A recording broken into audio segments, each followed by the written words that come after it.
Welcome to Boring Classic Literature. All of the stories and poems read on this channel are read by a real person. Today I'm reading The Toll House by W. W. Jacobs. It's all nonsense, said Jack Barnes. Of course people have died in the house. People die in every house. As for the noises, wind in the chimney and rats in the wainscot are very convincing to a nervous man. Give me another cup of tea, Meagle. Lester and White are first, said Meagle, who was presiding at the tea table of the Three Feathers Inn. You've had two.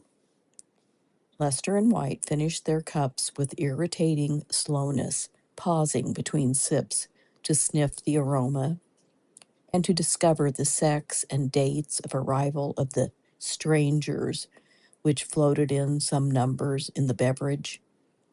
Mr. Meagle served them to the brim, and then, returning to the grimly expectant Mr. Barnes, blandly requested him to ring for hot water. We'll try and keep your nerves in their present healthy condition, he remarked. For my part, I have a sort of half and half belief in the supernatural. All sensible people have, said Lester. An aunt of mine saw a ghost once. White nodded. I had an uncle that saw one, he said. It always is somebody else that sees them, said Barnes. Well, there is the house, said Meagle, a large house at an absurdly low rent, and nobody will take it. It has taken toll of at least one life of every family that has lived there, however short the time. And since it has stood empty, caretaker after caretaker has died there. The last caretaker died 15 years ago.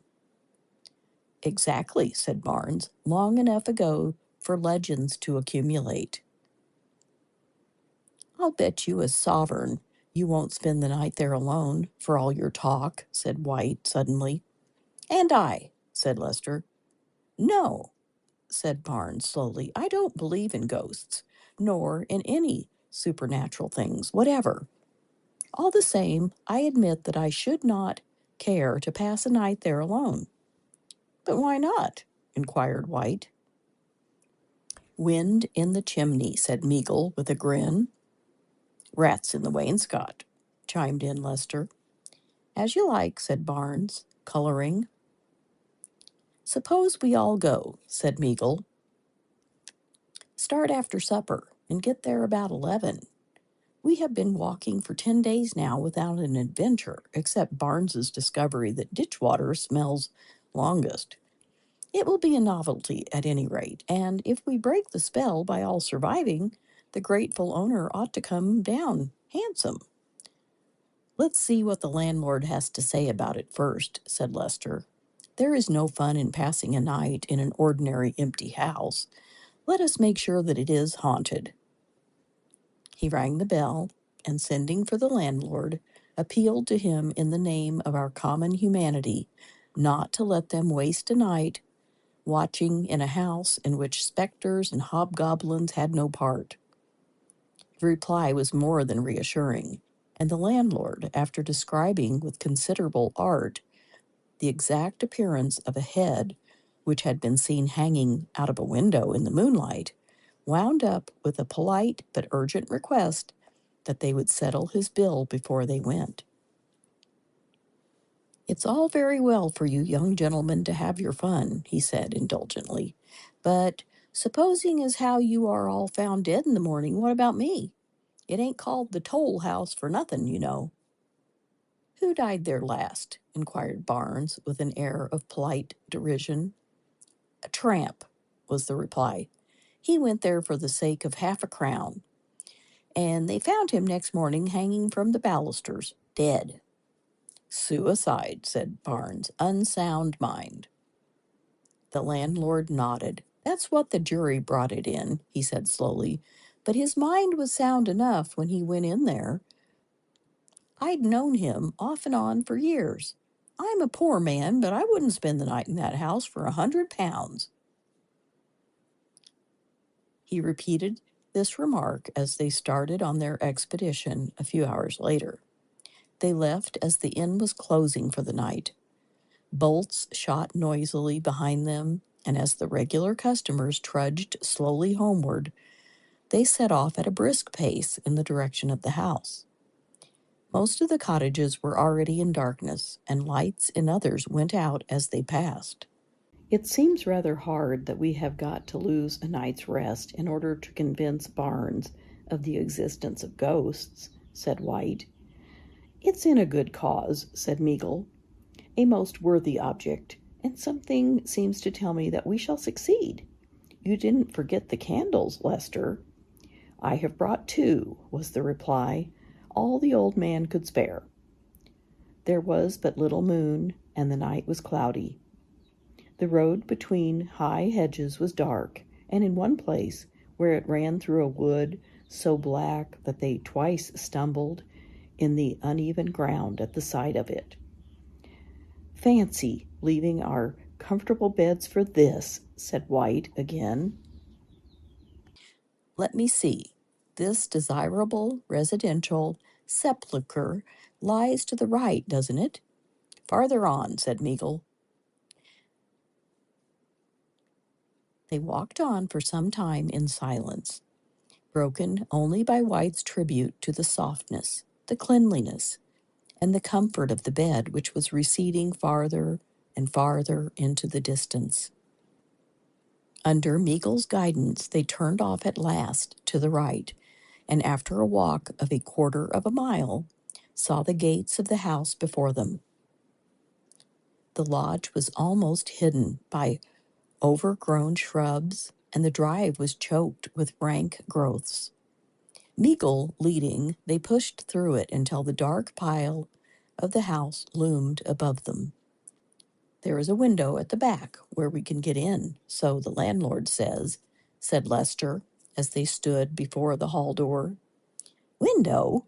Said Meagle. Nonsense. Let's do the thing properly. Where's the knocker?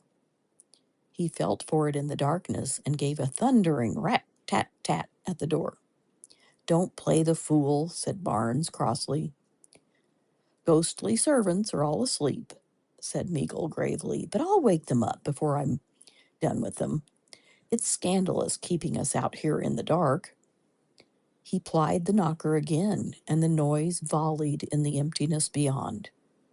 Then, with a sudden exclamation, he put out his hands and stumbled forward. Why, it was open all the time, he said, with an odd catch in his voice. Come on. I don't believe it was open, said Lester, hanging back. Somebody is playing us a trick.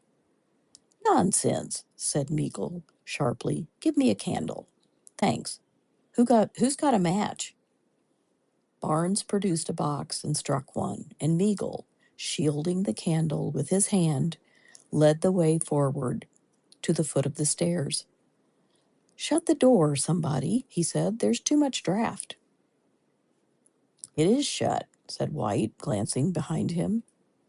Meagle fingered his chin. Who shut it? He inquired, looking from one to the other. Who came in last? I did, said Lester, but I don't remember shutting it. Perhaps I did, though.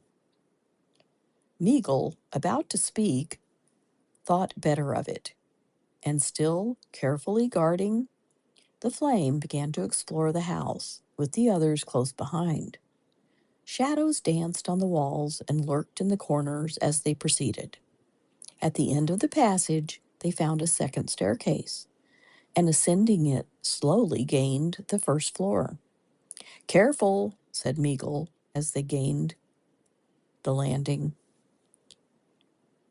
He held the candles forward and showed where the balusters had broken away. Then he peered curiously into the void beneath.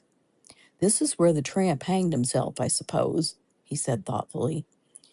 You've got an unwholesome mind, said White as they walked on. This place is quite creepy enough without you remembering that. Now, let's find a comfortable room and have a little nip of whiskey apiece and a pipe. How will this do? He opened a door at the end of the passage and revealed a small, square room.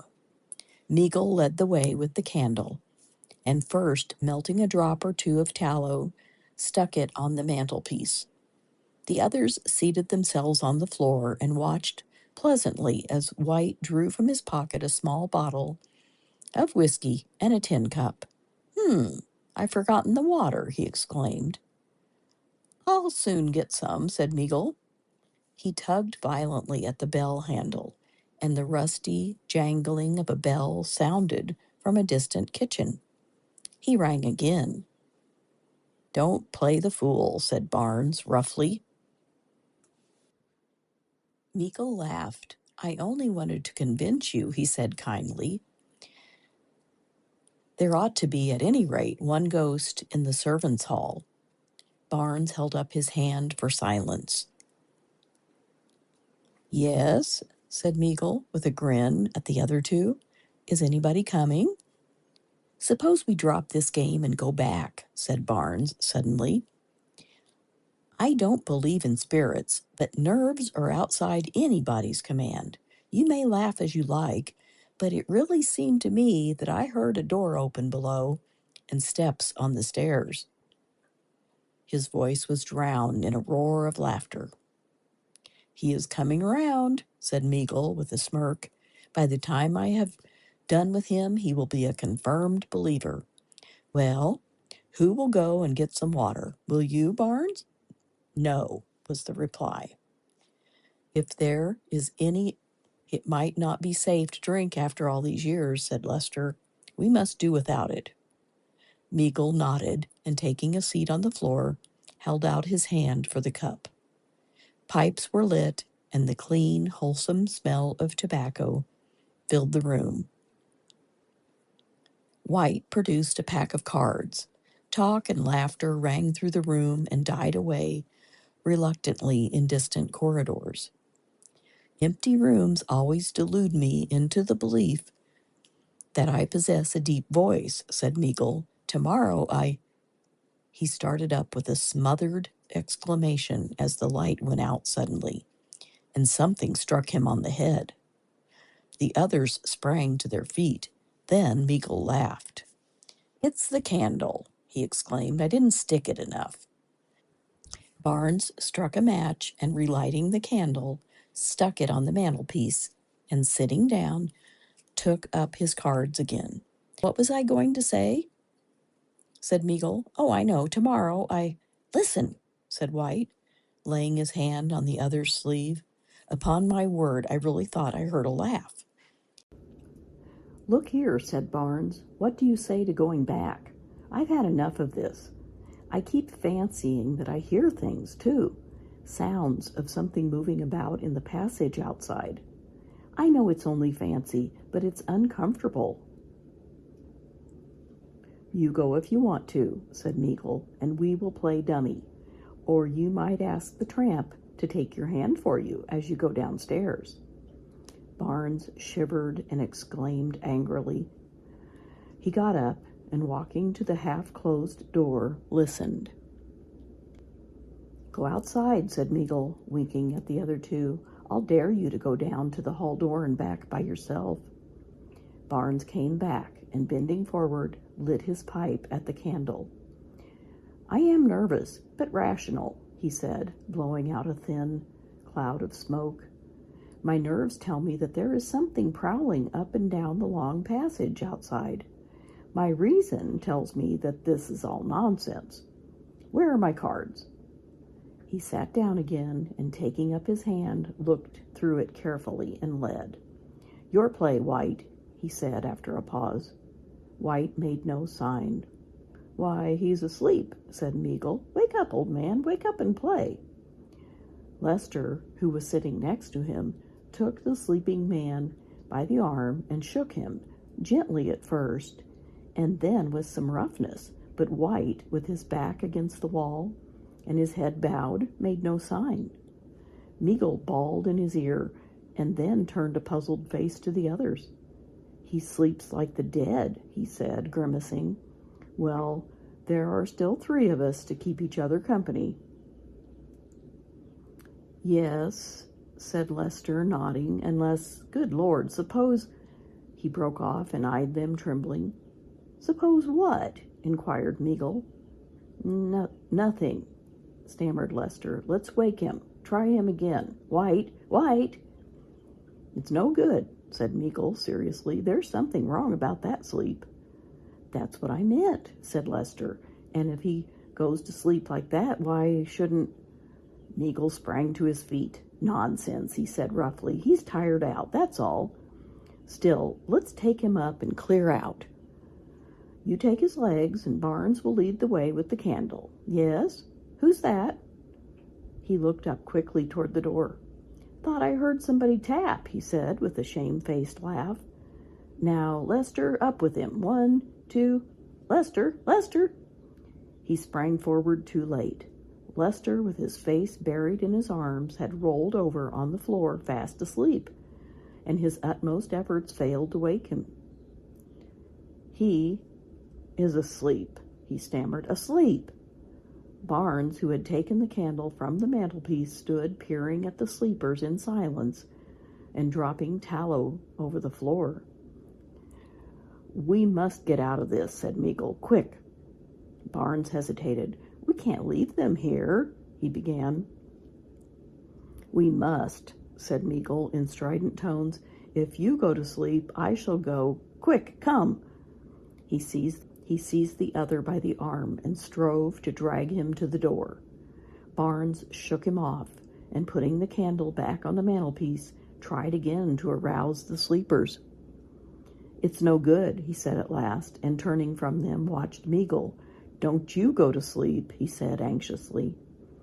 Meagle shook his head, and they stood for some time in uneasy silence. May as well shut the door, said Barnes at last. He crossed over and closed it gently.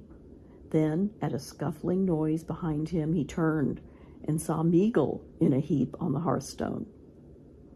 With a sharp catch in his breath, he stood motionless. Inside the room, the candle, fluttering in the draught, showed dimly the grotesque attitudes of these sleepers. On the door, there seemed to be his overwrought imagination, a strange and stealthy unrest. He tried to whistle, but his lips were parched, and in a mechanical fashion he stooped and began to pick up the cards which littered the floor. He stopped once or twice and stood with bent head, listening. The unrest outside seemed to increase. A loud creaking sounded from the stairs. "Who is there?" he cried loudly.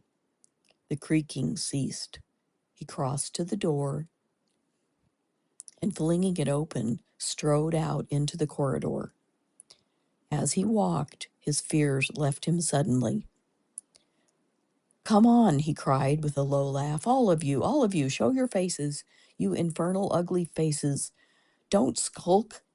He laughed again and walked on, and the heap in the fireplace put out its head toward his fashion and listened in horror to the retreating footsteps. Not until they had become inaudible in the distance did the listener's features relax. "Good Lord, Lester, we've driven him mad," he said in a frightened whisper. "We must go after him." There was no reply. Meagle sprang to his feet. "Do you hear?" he cried. "Stop your fooling now. This is serious. White, Lester, do you hear?" He bent and surveyed them in angry bewilderment. "All right," he said in a trembling voice. "You won't frighten me, you know." He turned away and walked with exaggerated carelessness in the direction of the door. He even went outside and peeped through the crack, but the sleepers did not stir. He glanced into the blackness behind and then came hastily into the room again. He stood for a few seconds regarding them. The stillness in the house was horrible. He could not even hear them breathe. With a sudden resolution, he snatched the candle from the mantelpiece and held the flame to White's finger. Then, as he reeled back, stupefied, the footsteps again became audible. He stood with the candle in his shaking hand, listening. He heard them ascending the farther staircase, but they stopped suddenly as he went to the door. He walked a little way along the passage, and they went scurrying down the stairs and then at a jog trot along the corridor below. He went back to the main staircase, and they ceased again. For a time he hung over the balusters, listening and trying to pierce the blackness below. Then, slowly, step by step, he made his way downstairs, and holding the candle above his head, peered about him. "Barnes," he called, "where are you?" Shaking with fright, he made his way along the passage, and summoning up all his courage, pushed open doors and gazed fearfully into empty rooms. Then, quite suddenly, he heard the footsteps in front of him. He followed slowly for fear of extinguishing the candle until they led him at last into a vast, bare kitchen with damp walls and a broken floor. In front of him, a door leading into an inside room had just closed. He ran toward it and flung it open, and a cold air blew out the candle. He stood aghast. "Barnes," he cried again, "don't be afraid. It is I, Meagle." There was no answer. He stood gazing into the darkness, and all the time the idea of something close at hand watching was upon him. Then, suddenly, the steps broke out overhead again. He drew back hastily, and passing through the kitchen, groped his way along the narrow passages. He could now see better in the darkness, and finding himself at last at the foot of the staircase, began to ascend it noiselessly. He reached the landing just in time to see a figure disappear around the angle of a wall.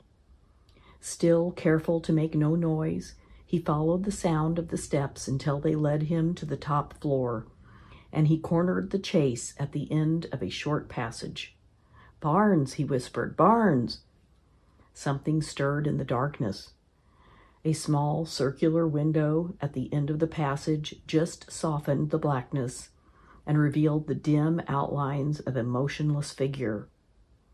Meagle, in place of advancing, stood almost as still as a sudden horrible doubt took possession of him.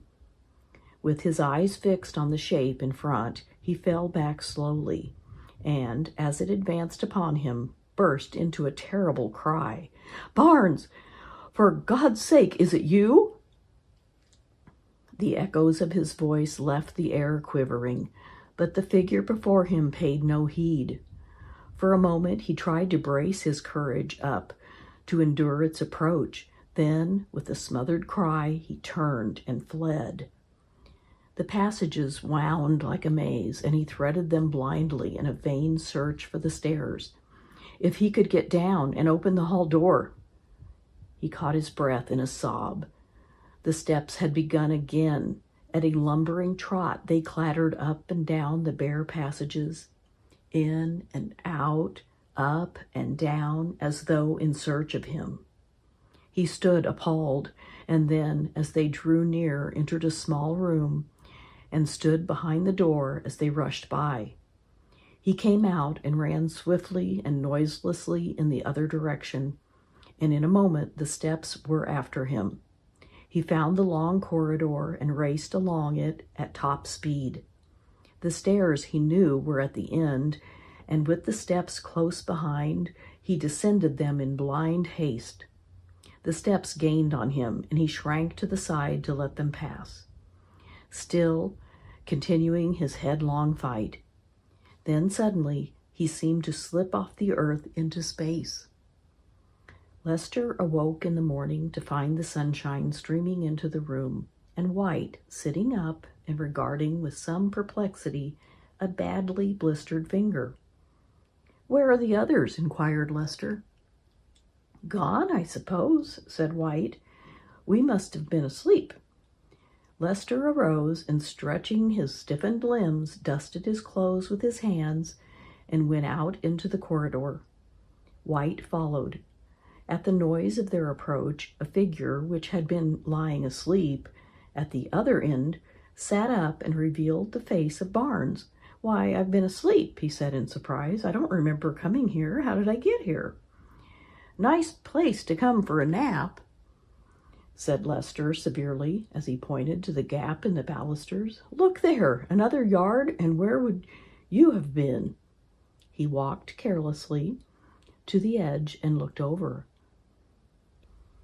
In response to his startled cry, the others drew near, and all three stood staring at the dead man below. Thank you for listening to this story by W.W. Jacobs, The Toll House. If you liked this recording, please like the video and subscribe to the channel so you can hear more stories like this.